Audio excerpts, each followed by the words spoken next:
할렐루야. 네. 저희 교회보다 스피커는 마이크가 훨씬 좋습니다. 감독님께서 제가 보내드린 영상을 이렇게 갑자기 틀어주실 줄은 정말 몰랐습니다.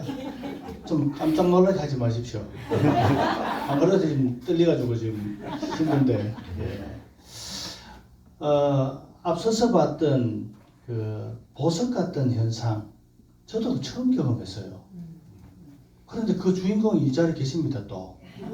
자, 배병렬 목사님 손 들어보세요. 저분 손바닥에 생긴 겁니다. 임파테이션 했는데, 임파테이션하고 기도하고 돌아섰는데, 갑자기 저를 불러요. 저도 배 목사고, 저분도 배 목사예요. 그래서 저분은 저보다 연세가 조금 아래기 때문에 저를 오라버니라고 부르고요. 그래서 저는 저 둘이 있을 때는 리틀배라고 부릅니다. 근데 손에 있는데 벌벌 떨면서 하시는 말씀이 목사님이 기도하고 가시고 저는 손도 꼼짝도 안 하고 그대로 있었는데 이거 뭐 하나 생겼어요. 그걸 그대로 찍은 거예요. 할렐루야. 이제부터 저의 이야기를 시작하겠습니다. 궁금하시죠? 예. 궁금할 줄 알고 저도 고민 좀 많이 하고 왔습니다.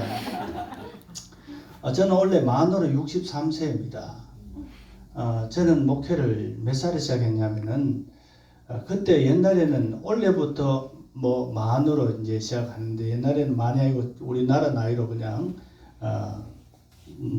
나이를 이야기하고 나는데 제가 41살 때에 하나님의 부르심을 받았습니다. 그래서 직장 생활하다가 갑자기 하나님 부르셔서 저도 너무 당황했습니다. 그리고 한 2년 6개월 정도를 하나님 일하지 않겠다고 도망 다닌 사람입니다. 그러다가 어쩔 수 없어서 제가 이제 머리가 조금 좋은 편이에요. 그래서 더 이상 도망 다니다가 내 인생 다 깨지겠다 싶어서 항복하고 하나님께로 갔죠. 그때 제 나이가 이제 44살 되어서 신학대학원을 진학했습니다. 44살에 갔는데 사람들이 막 놀라요. 왜 놀랐느냐? 우리 감독님 잘 아시지만 우리 감독님 출신 학교 제 후배입니다. 유성에 있는 모건대학교 신학대학원을 갔는데 44살에 가니까 아니 44살에 어떻게 신학대학원을 왔느냐고 묻더라고요. 바로 전해에 45세까지 목사 안수를 하고 45세 넘으면 목사 안수를 안 해주는 제도가 있었는데 저는 하나님의 부르심을 받고 갔는데 그게 없어져 버렸어요. 할렐루야.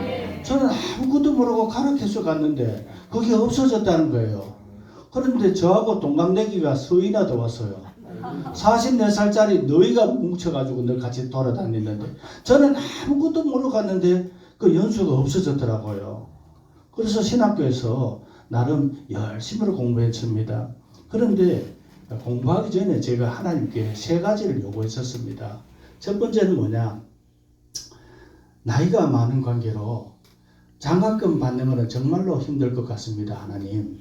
제가 대학교 젊었을 때도 장학금을 못 받았는데 44살 가서 저 약 20년 차이 나는 젊은 목회자분들하고 같이 공부해서 어떻게 제가 장학금을 받을 수 있겠습니까? 그때 점수를 어떻게 매기느냐 하면요. 신학대학 출신은요. 대학원 수업이 얼마 안 됩니다. 한 학기에 2과목 내지는 3과목 공부합니다. 저는 7과목 공부합니다. 그런데 무조건 평균으로 전체 수업 듣는 것에 평균으로 1등부터 등수를 정하더라고요. 그래서 어느 정도 등수까지 들어가야 장학금을 주는 제도라서 이 너무 불공평하다 했지만 할 수 없잖아요. 그래서 공부를 어쩔 수 없이 열심히 하게 되었는데 우리 아마 신학 공부하신 분은 다 아실 거예요. 정말 어려운 게 헬라어 히브리어입니다. 헬라어 첫 시간에 수업을 하고 일과에 헬라어 단어 5개가 나오는데 그거 별거 아니잖아요. 영어 같으면. 헬라어 단어 5개는요. 처음에 보는 사람은 너무 힘들었습니다. 생전 처음 보는 글씨체이기 때문에. 그것을 나름 3시간 동안 열심히 외웠는데 단어 5개가 안 외워져요. 그래서 제가 집 사람한테 전화했습니다. 여보 큰일 났다. 하나님께서 신학을 하라고 했는데 헬라어 첫 시간부터 이렇게 턱 막히니 이 앞으로 이 3년을 내가 어떻게 공부하냐. 집사람도 그때부터 기도에 들어가더라고요. 결론적으로 말씀드리겠습니다. 놀라지 마십시오. 헬라어 만점 저밖에 없습니다. 하나님께 영광. 장학금 받았을까요? 안 받았을까요? 받고 말고죠. 하나님께 영광. 두 번째 하나님께 요구한 게 있습니다. 아내가 저희 목회를 잘 도와줘야 되겠습니다. 왜냐하면은 여기도 부부가 같이 목회를 하시잖아요. 신학을 나왔든 안 나왔든 간에 목회는 부부가 같이 하는 겁니다. 그런데 서로 의견이 달라지면 목회를 할 수가 없거든요. 그래서 하나님, 제 아내는 순종 잘하게 해주십시오. 안 그러면 저는 목회 못합니다. 그렇게 말했는데 지금 보시다시피 저희 아내가 왔는데 한번 얼굴 보십시오. 얼마나 순종 잘하게 생겼는가. 하나님께 영광. 세 번째는 뭐냐? 제가 아들이 둘이 있습니다. 44살 때 신학대학원을 갈 때 저희 큰아들이 중학교 2학년, 둘째가 중학교 1학년입니다. 한창 이제 중학교 들어갔는데 제가 목회할 줄 알았으면 돈을 어떻게 삥땅 시켜놔도 돈을 저축해 놨을 거예요. 갑자기 가라니까 준비가 안 돼 있어요, 전혀. 그러니까 돈벌이가 없잖아요. 그리고 학교를 가야 되니 아이들 공부는 어떻게 시킵니까? 하나님 어떻게 해야 됩니까? 그래서 하나님께 기도했습니다. 하나님 책임져 주십시오. 두 아들 하나님께 맡길 테니까 책임져 주십시오. 그렇게 해서 나름 3년의 과정을 마치고 이제 전도사가 되었고요. 그때 나이가 47살입니다. 개척을 했고요. 50살에 목사 안수를 받았습니다.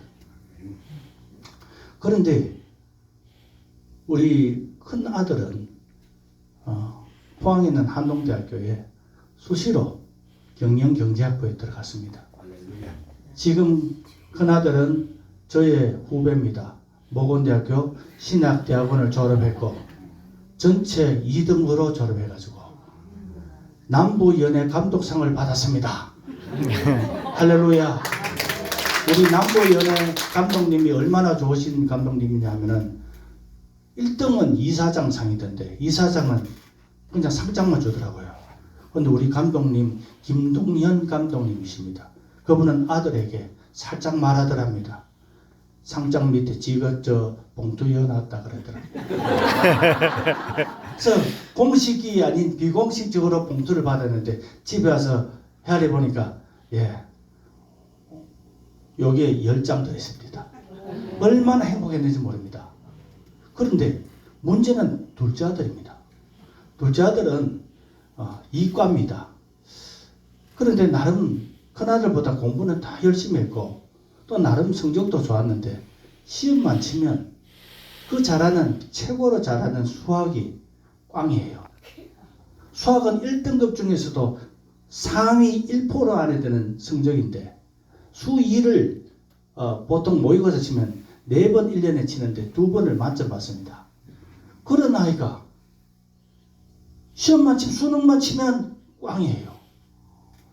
잘 치면 2등급이고 못 치는 해는 3등급이에요. 왜 못 치는 해가 있느냐? 삼수를 했습니다. 수학 때문에. 그래서 눈물로 기도하는 가운데에 제가 새벽 기도에 하나님과 1대1로 한판 붙었습니다. 목회자는 한판 붙을 때가 하나님밖에 아무도 없습니다. 붙을 데가 없어요. 하나님 말고는 하소연할 데가 없어요. 그래서 하나님께 이렇게 말했습니다. 하나님, 내 아들한테 와 이러는겨. 그 절처럼 가만히 계셔요. 그래서 열이 받쳐가지고 좀 더 소리를 질렀죠. 아무도 없는데 개척교회 새벽기도 오는 교회는 없습니다. 하나님과 저하고 1대1입니다. 기도하는데 하나님께서 드디어 말씀하시는데 뭐라고 하시느냐? 제 평생에 이런 하나님 음성을 처음 들어봤습니다. 네 아들이가 내 아들이가. 네 아들이면 네가 알아서 하고 내 아들이면 내가 알아서 한다. 이게 뜬금없는 그런 말씀하셔요. 그래서 저도 가만히 생각하면서 질 수는 없잖아요, 하나님께. 그래서 이제 고개 딱 쳐들고 하나님께 대답했죠. 하나님의 아들 맞습니다만 제가 육신으로 나왔으니 제 아들도 맞잖아요. 그런데도 하나님 대답을 안 하셔요. 그래서 그날 새벽기도 마치고 이튿날 됐는데 이튿날 새벽 제단에서 기도하는데 똑같이 말씀하셔요. 네 아들이가 내 아들이가 네 아들이면 네가 알아서 하고 내 아들이면 내가 알아서 한다. 그래서 포기했죠. 다 내려놓고 큰아들 다니는 한동대학교에 서류를 냈더니 후보 최고 꼴찌로 후보가 됐어요. 그런데 하나님 은혜로 꼴찌 후보가 앞에 합격했는 아들이 다 포기하고 서울로 가버리니까 얘가 꼴찌로 합격을 했습니다. 그런데 졸업할 때는 한동대학교 기계제약부의 전설과 같은 성적으로 수석으로 졸업했습니다. 그리고 이 아들도 둘째 아들도 한동대 전체에서 2등 했습니다. 총장상을 받았는데 항상 1등은 이사장상이더라고요. 그때 졸업식 때 둘째 아들이 총장상 지상한다고 앞으로 나가서 영상 찍는데 뒤에서 탁 앉아서 하나님 기도했습니다. 저도 모르게 눈물이 나는데 기도가 이렇게 나오더라고요. 하나님 아들 맞습니다. 하나님 아들이라고요. 저는 어떻게 할 수가 없었어요. 하나님께 맡길 수밖에 없었어요. 제 능력으로는 안 되더라고요. 결국 하나님께서는 저의 3가지 기도, 첫 번째는 장학금 받게 해달라고, 두 번째는 순종 잘하는 아내 되게 해달라고, 세 번째 두 아들 하나님께 맡기니까 책임져 달라고. 저희 두 아들은요 학원도 안 갔습니다. 그래서 저희 지방에 있는 목사님 자녀들이 학원을 가야 되는데 저 배수만 목사 자녀들 봐라. 학원도 안 가고 한동대학교 가고 저렇게 직장 좋은 데 없고 그러잖아. 그래서 학원 안 가는 뭐 그런 분위기가 됐더라고요. 하나님은 살아계십니다. 아멘. 대답을 어떨 때는요 엉뚱하게 하셔요. 네 아들이가 내 아들이 이렇게 따지니까 제가 뭐 하나님 아들입니다, 뭐 내 아들입니다 따져본 적이 없잖아요. 내 아들한테 왜 그러세요? 그러니까 하나님 그렇게 일방적으로 말씀하시고요. 제가 다른 질문을 해도요 하나님 대답하기 싫은 건 안 하십니다. 하실 말만 다 하시더라고요. 그래서 제가 제 목회를 하게 되었습니다.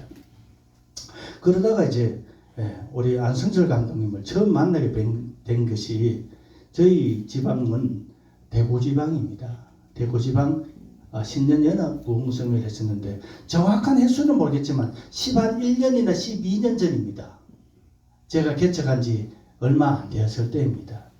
그때 우리 감독님을 처음 뵀는데 감독님이 부흥 집회하는 게 독특하더라고요. 보통 부흥회 하면요 부흥 강사들 와서 할렐루야 믿습니까? 한 박수 치고 복음 몇 번 둥둥둥둥 치고 뭐 이런 분위기인데 안 감독님은 전혀 그렇지 않고요. 자 앞으로 나와서 기도받을 사람 다 나오세요. 그러니까 이제 그 장소가 대구 제일감리교회 예배당입니다. 거기에 이렇게 사람들이 나오니까 다 누우라 하더라고요. 그 사람들 또 너무지 기도받을 줄 알았는데 다 눕더라고요. 그러고 다리 짧은 사람 나오라 해가지고 다리 짧은 사람은 서너 명 또 앞에서 너는 이쪽에도 그렇게 이쪽 누고 눕는 질이 서로 다르더라고요. 그 저는 참 신기하다 그렇게 생각하고 보고 있었는데 1시간 동안 말씀을 다 선포하시고 나더니 누워있는 사람이나 뭐 이런 사람들한테 특별히 뭐 안수하거나 이런 게 없어요. 여지껏은 저는 그런 걸 경험을 못했거든요. 근데 우리 안 감독님은 그렇게 하시더라고요. 그런데 그 중에 누웠던 사람 중에 한 사람이 저희 교인이 있었습니다. 그날 입신을 했었어요. 그런데 무슨 말씀을 들었습니까? 물어봤더니 예수님께서 말씀하시는데 너는 이 교회를 절대로 떠나지 마라. 그래 얼마나 좋았는지 몰라요. 근데 그 인간이 얼마 후에 떠나서요. 그게 잘 됐겠습니까? 제가 떠나는 날 물었습니다. 주님이 떠나지 말라고 분명히 말씀했는데 왜 떠나십니까? 그래 아무 말도 못하고 떠났는데 지금 아주 힘든 다리가 큰 부상을 입어가지고 평생 고생하면서 사는 분이십니다. 그런데 이분이 입신하고 나서 예언을 하시는데 무슨 예언을 하느냐? 목사님 개척교회 하는 저보고 앞으로 우리 교회가 보입니다. 교회가 어떻게 생겼느냐. 뒤에는 산 같고 앞에는 도시 같은데 그게 우리 교회가 있는 것 같아요. 뒤에는 산이고 앞에는 도시고 그런 게 어디 있냐. 그래서 제가 계속 쫓아다녀 봤습니다. 동네 주변을. 그런데 그러고 나서 세월이 한 10년쯤 지나서 3년 전에 제가 지금 있는 예배당 영산에 있는 대경감리교회로 오게 됐는데 그곳에 가니까 바로 앞에 산이고요. 뒤에가 도시예요. 앞이 도시예요. 그분이 예언이 정확하더라고요. 할렐루야. 그런데 더 놀라운 일이 생겼습니다. 그날 그 집회에 이제 집회를 마치고 제가 이제 스타렉스를 타고 왔습니다. 스타렉스를 이제 성도님들 태우고 운전하려고 운전대를 떡 잡았는데 갑자기 운전대를 떡 잡는데 이 손에 그죠?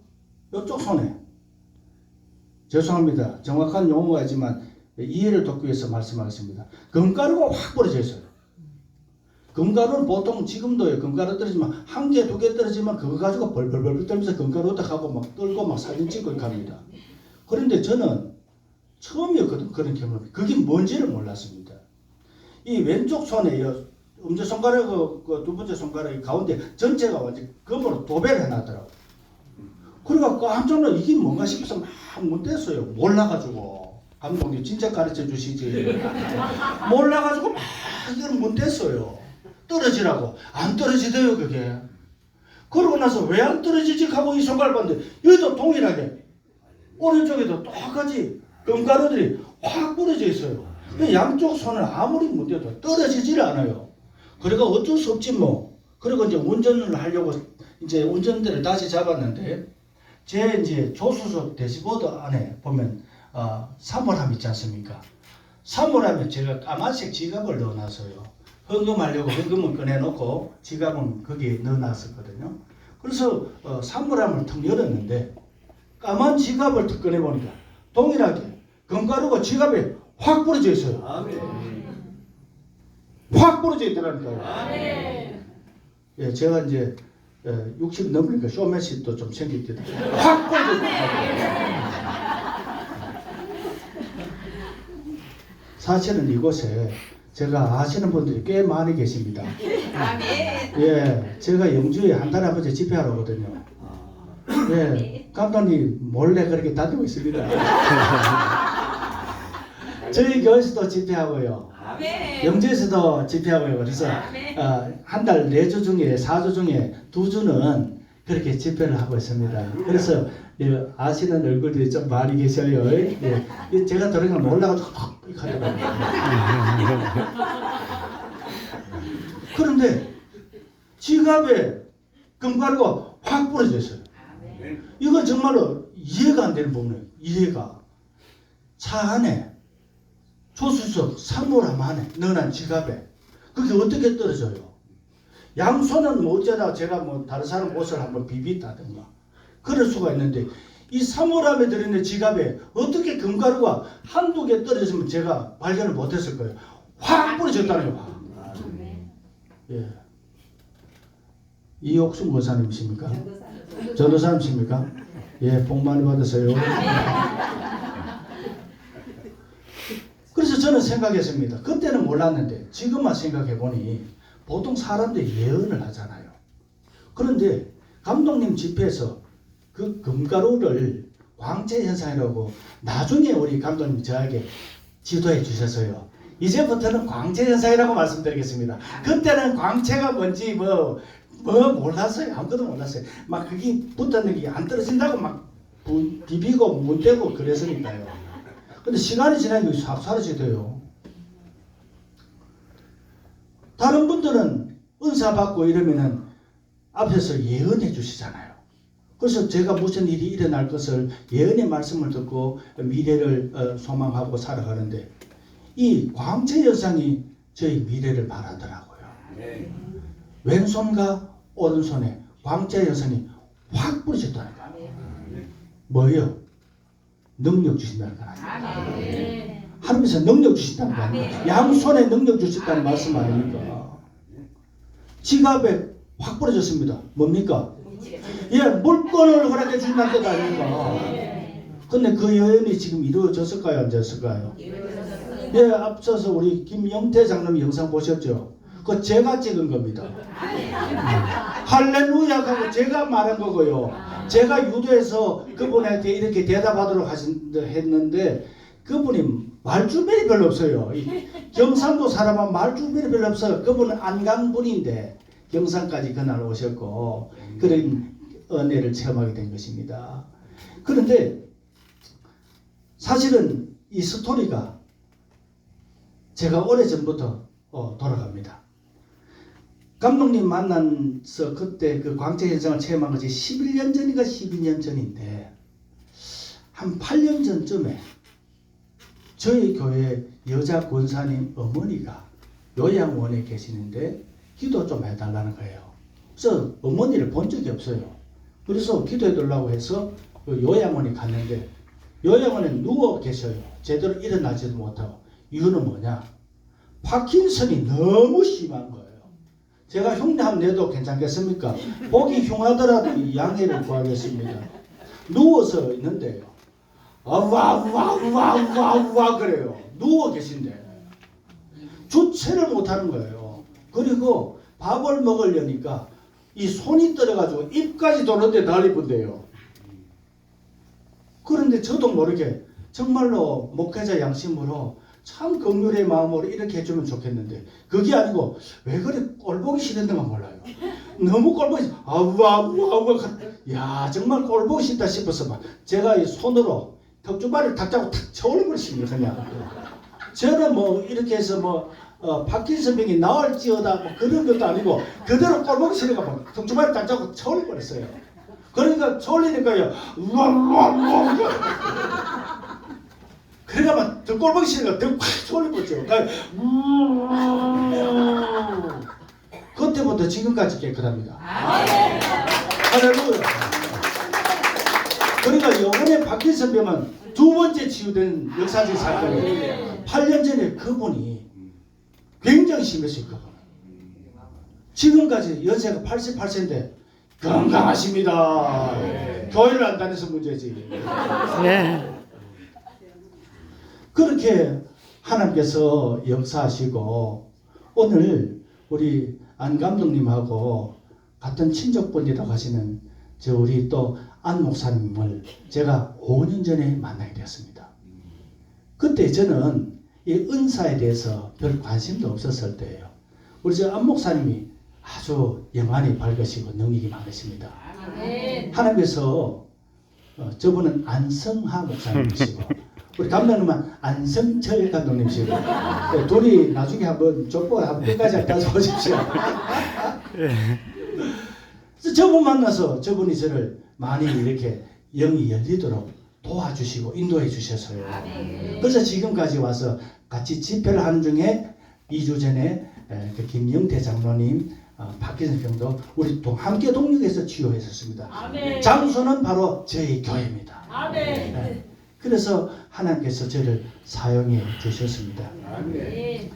그런데 제가 5년 전에 안성하 목사님 통해서 제가 이제 그런 은사 사역에 눈을 뜨고 나서 저희 지방에 젊은 목사님 저기 오셔서 한번 주일 오후 예배 말씀 한번 전해 주십시오 그래요.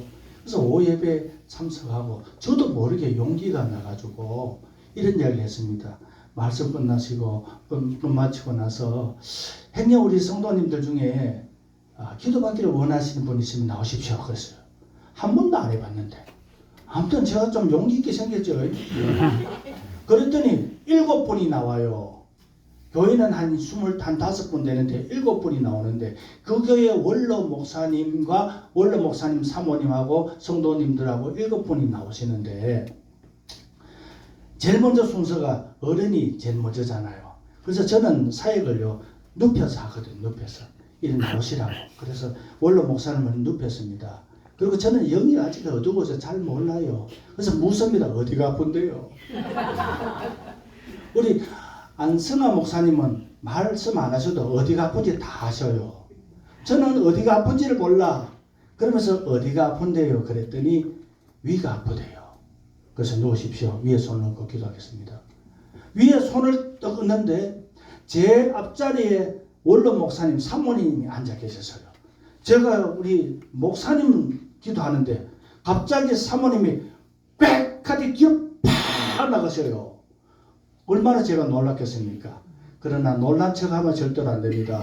예, 사람들에게 역발 떨어지기 때문에 다 아는 척하면서 사실은 속으로 얼마나 놀랐는지 몰라요. 제가 여기 기도하는데 저분이 왜 티 나가요? 그래서 긴장은 됐지만 긴장 안 한 척하고 괜찮습니다, 아무 일 없습니다 하고 사실은 그것만 신경 안 쓰니까 기도하고 이제 다 이제 하고 있는데 마지막 원로 목사님 기도 마치려고 하게 한 번 더 뒷좌석으로 그 자리에 옮겼던 사람이 갑자기 밖으로 팍 나가시더라고요. 근데 두 번이나 놀랐잖아요. 그러니까 땀을 사실은 많이 흘렸습니다. 그날. 그러니까 목사님 기도 마치고 6분 마치고 마지막에 7제로 그 원로 목사님 사모님이 기도 받으러 오셨어요. 그래서 제가 또 물었잖아요. 모르니까 아까 무슨 일이 있었습니까? 물었어요.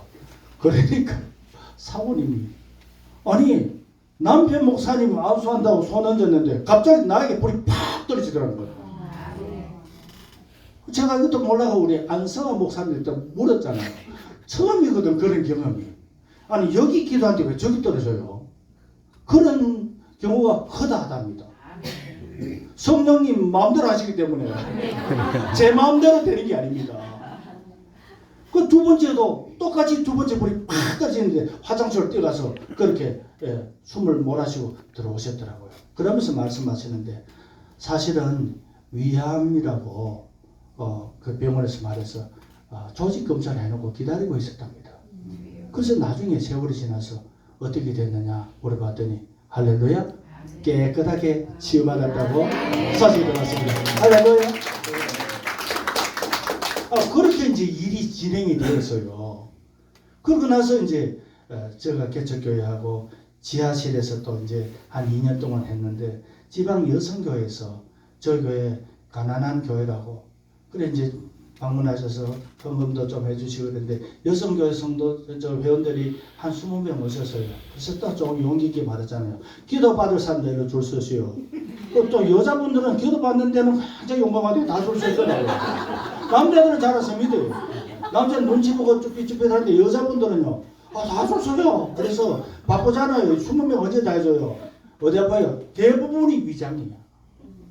스트레스 받고 뭐 그래서 그런지 위장이에요. 그 위장이요 탁 손에서 보면 금방 아프다 하더니 금방 나왔대요. 안 아프대요. 그럼 통과. 그래서 20명을 다 기도해 줬죠. 또 한 번은요. 우리 안성철 감독님 잘 아시는 부산에 시온교회라고 있어요. 거기도 담임 목사님 감독님이셨어요. 제가 이제 은사사역 한다는 얘기 듣고 하루는 저를 부르셨어요. 그런데 부르자마자 코로나가 터졌어요. 그래서 취소된 것입니다. 저 좋아가지고 한참 기다리는데 취소가 되었어요. 그런데 나중에 시간이 지나니까 안 되겠다 싶으신가 금요 기도에 저를 부르셨어요. 그래서 이제 코로나 기간인데 부산까지 갔었죠. 가보니까 성도들이 많이 앉아 계시는데 전부 다 마스크를 탁 쓰고 있으니까 분위기 이상하대요. 여기서 사역을 하려고 온 건 아니고 설교만 해달라고 해서 설교만 했는데 마치자마자 그 담임 감독님께서 하신 말씀이 오늘 아픈 사람들 하나님의 은혜로 치유받겠다고 믿음이 들어오는 사람들은 다 나오세요. 그랬는데 중환자들만 나와요. 중환자들만. 감독님 제가 얼마나 시끄러운지 아십니까? 이 초짜가 중환자들만 나와요. 걷지도 못하고요. 막 부충해가 나오고요. 성도들은 다 지켜보고 있고요. 성도들 안 가고 다 지켜보고 있어요. 집에 가면 좋겠는데 안 가고 난 다 지켜보고 있어요. 근데 시끄러웠다 하는 겁니다. 땀이 얼마나 나지 뭐 지금도 사실 땀 나는데 얼마나 땀 나는지 몰라요. 그래서 어떤 분은 물었어요. 한 분은 중풍병자래요. 중풍 마비됐대요. 그래서 뭐가 문제냐 할게. 숟가락을 못 던대. 숟가락을 손가락 두 개 이게 힘이 없어가지고 숟가락을 못 던다는 거예요. 그러면서 하는 이야기가 내가 고혈압도 없고 당뇨도 없고 날마다 운동하고 절대로 아플 리가 없는데 내가 이렇게 병자가 됐다고. 그 이야기를 기도받는 내도록 하시더라고요. 야, 이런 병자가 이 진짜 병자다 싶을 정도로. 그런데 제가 물었어요. 뭐가 문제입니까? 숟가락을 들 힘이 없대요. 그래서 이제 숟가락을 가져왔잖아요. 숟가락 가져오라 그랬어요. 숟가락 잡으십시오. 숟가락 잡았어요. 자, 잡을 수 있어요, 없어요? 할게. 대답은 안 하고 내가 옛날에 건강했는데 왜 이렇게 된지 모르겠다고 지금 잡고 있는데 본인은 이걸 못 느끼더라고요. 그래서 계속 이 말만 반복해서 그 조카가 따라와서 부축해가 왔는데 조카를 불렀어요. 이 손가락이 힘이 없어서 수저를 못 잡는데 지금 잡았지요? 그럼 됐지요? 됐대요. 됐으면 들어가면 되잖아. 안 들어가고요. 계속 내가 중풍이 왜 걸린지 모르겠다고 내가 건강했는데 그 이야기 하는 그런 7명을 내가 치료했다 이거 아닙니까? 네, 30분 사이에 7명 중병 환자를 치료했다 이 말 아닙니까? 네. 그런데 고맙다는 인사 한마디도 못 들었어요. 그러다가 이제 제가 이제 사역을 우리 안승환 목사님하고 이제 본격적으로 시작하게 됐죠. 그러면서 여러 하나님께서 주신 은혜들이 많았습니다. 제가 하고 싶은 이야기는 그겁니다. 그때 안성철 감독님 집회에 참석해서 양손에 금가루 광채성이 엄청나게 크게 일어나는데 그게 뭔지를 몰랐다니까요. 세월이 지나 보니 그것이 바로 하나님의 메시지였었어요. 내가 너로 양손에 능력을 줘서 내가 사용하겠다. 근데 그때는 몰랐어요. 그것도 모르고 막 뛰다니까 막 뭔데도 안 떨어져요. 그날 밤 되니까 서절로 없어집니다. 두 번째 제가 이야기했던 게 뭡니까? 대시보드 안에 있던 까만색 지갑 금가루가 확 부러졌어요. 물질의 복 받았게요, 안 받았게요? 받았어요. 예, 어떻게 알아요? 참 믿음들이 좋으십니다. 제가 3년 전에 대구의 반야월이라는 곳에 있다가 경산의 대경교회 예배당을 구입하게 됩니다. 갑자기 연락이 왔어요. 여러분 여기 목회하신 분들도 들어 계신 것 같아요. 아까 우리 감독님 말씀 들어보니까 지하에 2년 동안 생활했더니요. 지하에 있으니까 두 가지가 제일 힘듭니다. 하나는 벌레가 많아요. 왕지네하고 한번 잡았습니까? 저는요, 감독님, 다른 건 못하겠는데, 하나님과 약속한 게 있어요. 하나님, 저는 부족해서 하나님께 제대로 드릴 것도 없고, 제가 기도를 조영기 목사님은 하루 7시간씩 했다는데, 저는 그것도 못하겠고, 아예 이 한 몸 드릴게요. 그래서 그때부터, 개척하고부터, 그 해부터 재단에서 잤습니다. 그때부터 재단에서 떠난 적이 없습니다. 즉 밤에만 말입니다. 낮에는 싸돌아 다니고 밤에는 하나님 집에서 자야 된다고 생각했습니다. 그 여기 이불 깔아놓고 재단에서 지금 저하고 똑같아요. 욕하기라요. 이불 깔면 1인용입니다. 딱. 그래서 그런 약속을 하다 보니 한 13년 동안은 3층 건물의 상가에서 있다가 14년째에 2년 동안 지하에 갑자기 가게 돼서요. 건물이 비어달라 그래서 지하에 있으니까요. 왕진에 나고요. 끼뚜라미도 그는 왕끼뚜라미도거든요. 얼마나 큰지 몰라요. 바퀴벌레는 항상 다니고. 두 번째 고민은 뭐냐? 물이 들어와요. 물이 지하는 물 때문에 절정입니다. 그런데 식당이라고 있는데 그게 물이 항상 고여 있어요. 그러면 저희 이제 아내가 신문지를 가지고 그 장판을 드러내면 물이 고여 있어요. 그러면 신문지로 그걸 다 덮어요. 그러면 신문지가 물을 빨아당기잖아요. 그러면 저 같으면 그거 버리고 내일은 새 신문지 쓸 거라면 우리 저희 집 사람은 그렇게 안 하더만요. 1층으로 올려가지고 양지 바른데 신문을 다시 말리더라고요. 그래가 그 다음날 그 신문 마르면 들고 내려와서 또 물로 이렇게 신문지로 흡수를 하고 그런 세월을 보냈는데 이제는 도저히 안 되겠다. 이 방수를 공사를 해야 되겠다. 그래서 정말로 돈을 들여서 방수 공사를 했습니다. 그리고 이제 주방에 있는 집기를 다 꺼내고 그 지하는요 세면 콘크리트를 해도요 금방 안 말라요. 햇빛이 다 들어오니까 하루면 마를 줄 알았는데 한 3일 걸릴게요. 다 마르는데 그래서 3일 동안 기다리다가 마지막 이제 다 말랐을 때 집사람 오자고 이제 주방에 기물을 옮기려고 그렇게 이제 기다리고 있는데 경산에 있는 장로교회 목사님이 연락 왔어요. 경산에 교회가 하나 났는데 교회 한번 보실 생각이 없느냐고. 저는 대구에 평생 살았습니다. 지금 만 63년을 대구에서 살았습니다. 군생활도 대구에 있고요. 대구를 떠나본 적이 없습니다. 대학교도 대구를 나왔고요. 그랬는데 경산 오라니까 저는 경산하고는 연이 없는데 왜 경산을 왜 갑니까? 그래서 한번 와보시라니까요. 그래서 갖는 것이 지금 저희 예배당입니다. 그런데 예배당에 보니까요. 가보신 분들은 다 아시지만 4층 건물이에요. 예. 대지는 한 51평인데 그렇다 보니까 위로 올라갈 수밖에 없어요. 대지가 좁으니까. 그래서 1층은 어린이집을 하고 있었고 2층은 예배당이고 3층하고 4층은 사택이더라고요.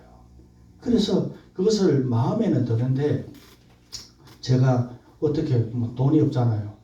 그래서 일단 용기를 내었죠. 목사님, 그 건물이 옛날 장로교회 예배당이었는데 이거 정보세 나가면 큰일 납니다. 그분이 이제 목회를 그만두시는 거예요.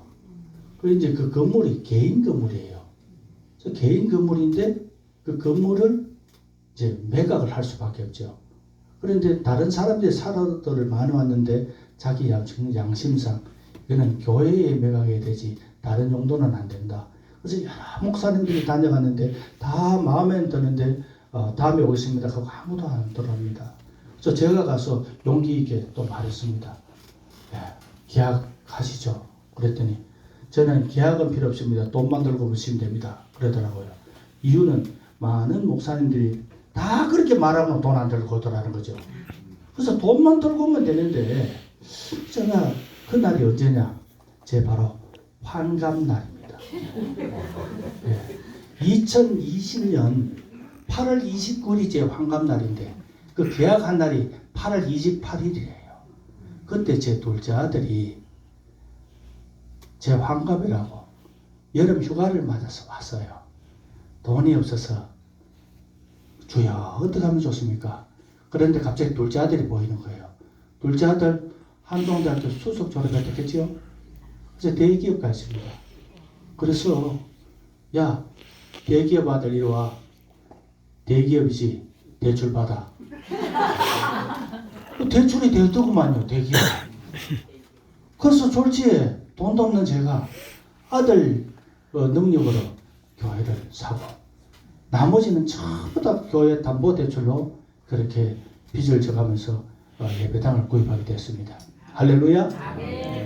그 예배당이 바로 11년 전에 저희 교회 집사가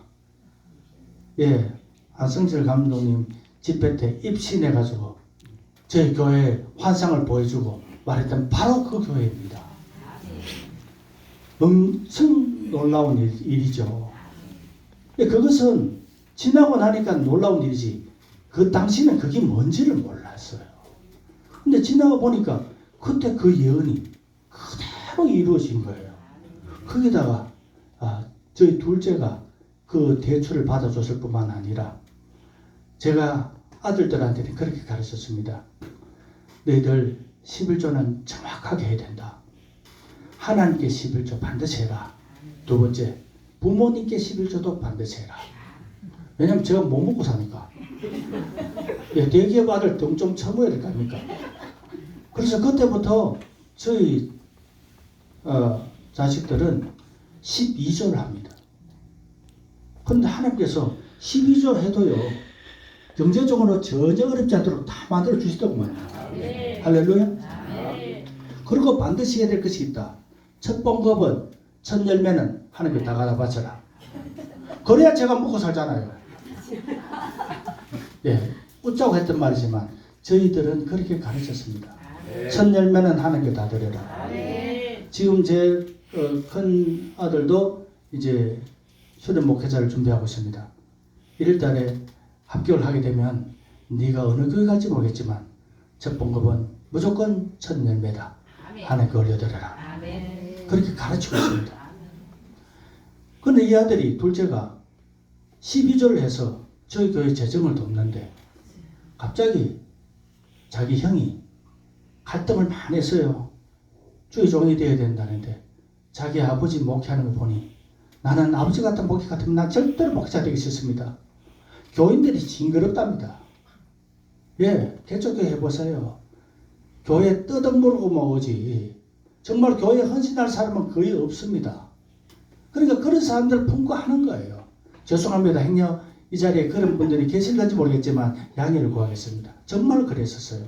그래서 주로 알코올 중독자들, 동네의 아이들, 또 결손가정 아이들, 그런 사람들만 교회에 쭉 앉아놨으니까 재정적인 도움은 전혀 안 될 뿐만 아니라 참 힘들어요. 뒷감당하는 것이. 아들은 늘 그걸 본 거예요. 아버지 같은 저런 목회는 나는 절대로 하지 않겠습니다. 그래서 목회자가 되어야 된다는 하나님의 음성을 듣고도 안 하려고 얼마나 피해 다녔는지 모릅니다.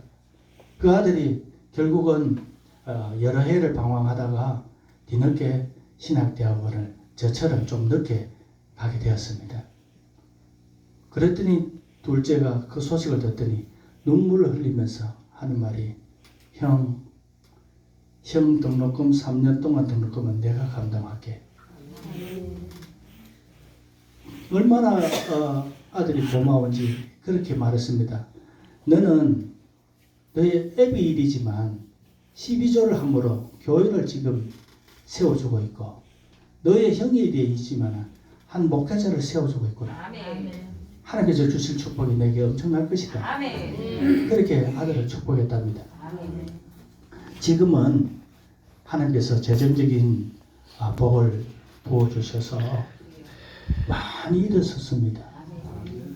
감독님, 제가 잘하는 감리사가 될 것 같습니다. 감독님 잘 아시지만 저희 감리교회 감리사는 서로 하고 싶어서 난립니다. 그래서 조금 안 좋은 일도 생기고 그런 경우도 있는데 이 감리사는 우리 감리교회 꽃이라고 말합니다. 감독님은 더 말할 것도 없고요. 그런데 저는 나이가 좀 이제는 감리사할 나이가 지났는데도 저 앞에 나이 어린 선배님들이 많이 계셔요. 저는 순서가 안 들어와요. 그런데 갑자기 지방에 저보단 나이는 미치지만 선배 목사님께서 저에게 그렇게 말씀하시더라고요. 목사님, 3년 전입니다. 교회 예배당을 구입한 것이 코로나 때입니다. 목사님, 코로나 때에 교회 예배당을 산다. 이건 기적과 같은 일입니다. 그러더라고요. 저는 그게 기적인지도 몰랐거든요. 그냥 막 흘러가는 대로 해서 그랬지. 그게 어떻게 해서 그랬는지도 몰랐습니다. 그렇게 말씀하시면서 또 한 가지, 재정 자립이 되지 않으면 감리사가 될 수 없습니다. 저희처럼 어려운 교회에 어떻게 해서 재정이 그렇게 많이 들어오는지 막 보내주셔요. 막 보내주셔요. 그래서 저는 감리사가 되려면 2년 전에 재정 자립이 되어야 되는데 저는 지금 감리사가 안 된 지금도 5년 전부터 재정 자립이 됐답니다. 하나님께서 지갑에 뭐 뿌려주셨다? 방제상을 그 당시에 11년 전에 뿌려주신 거예요. 저는 아무것도 몰랐지만 감독님 집회에 참석함으로 앞으로 너의 목회 현장에 놀라운 능력이 나타날 것이고 너희 교회에 재정적으로 하나님께서 축복해 주실 것이다. 그것이 예언이 되었었습니다. 그래서 제가 생각했습니다. 입으로 하는 예언이 아니라 이 현상으로 예언을 미리 말씀해 주신 거예요. 그때는 몰랐지만 시간이 지나다 보니 그것이 그대로 다 이루어졌다는 사실을 알고 특별히 이 감독님이 영주에 오실 줄 제가 어떻게 알았겠습니까? 저는 지난주에 영주에서 집회하고 돌아갔는데 일주일 만에 또 왔어요. 그러면서 이 영상을 제가 감독님 보내드린 이 영상을 탁 틀어주시는데 갑자기 틀어주시니까 깜짝 놀랐어요. 저게 왜 저 나오지? 네. 바로 2주 전에 일어났던 일입니다. 그리고 지금 본인이 치유가 되신 장로님이 이렇게 토요일 날 칠순 가족 잔치를 했었어요. 그때 저희들을 불렀습니다. 가서 축하해 드렸는데 이 장로님이 너무 행복해하는 거예요. 자기는요 이게 평생 이렇게 될 줄 알고 아들하고 며느리가 의사입니다. 감독님. 아들도 의사고 며느리도 의사입니다. 아들 하나밖에 없는데 그런데도요 못 고치잖아요. 뭐 무슨 병원 갔다 가더라. 서울에 뭐 큰 병원 두 군데 다들 약을 먹는데 이 약을 먹으면 더 흔들리고 뭐 저 약 덜 흔들리고 뭐 이러더라고요. 그런데 하나님 주신 처방은요 아무것도 안 흔들려요. 이 놀라운 역사가 하나님을 통해서 이루어졌습니다. 할렐루야. 보시다시피 저는 참 부족하게 생겼잖아요. 뒤늦게 목회했고 저는 목회 시작할 때 그런 말씀을 하나님께 드렸어요. 하나님 제가 목사 안수를 50살에 받는데 50살에 목사 안수 받아가지고 저보고 뭘 어쩌라는 말씀입니까? 왜 저보고 목회를 하라고 말씀하신다는 말씀입니까? 늘 했던 말이 그거밖에 없어요. 그런데 세월이 지나니까 이제는 감사할 제목이 점점 많이 생기더라고요. 부족한 종을 통하여 하나님께서 이렇게 귀하게 사용해 주시니 몸둘 바를 모르겠습니다. 우리 특별히 주찬양교회 은사 집회에 부족한 저를 우리 성철 감독님을 통해서 세워주시니 너무나 감사합니다. 저는요 이렇게 앞에 서서 간증해 본 적이 거의 없어요. 생기다시피 굉장히 용기 있게 생겼잖아요. 근데 용기 있어서 한 거지 저는 이런 경험이 없어요. 병이 나와도 왜 났는지 모르고요. 보석이 생겼는데 왜 생긴지 몰라요. 자, 목사 말씀해 보세요. 그게 왜 생겼어요? 한 말씀해 보세요. 예? 예. 목사님 감사합니다. 뒤에 계신 목사님이 그랬거든요. 왜 생겼어요? 그렇습니까? 저분 그날 그 보석이 떨어지는 그때 그 충격적인 얼굴을 여러분들이 한번 상상해 보세요.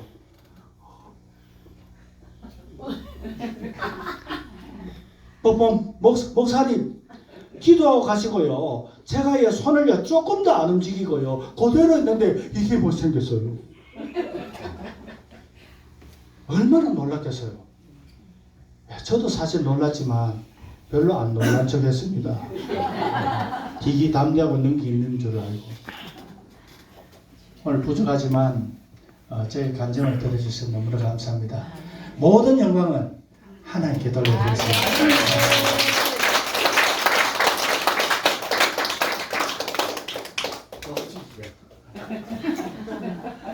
할렐루야. 하나님이 거들어주는 목회.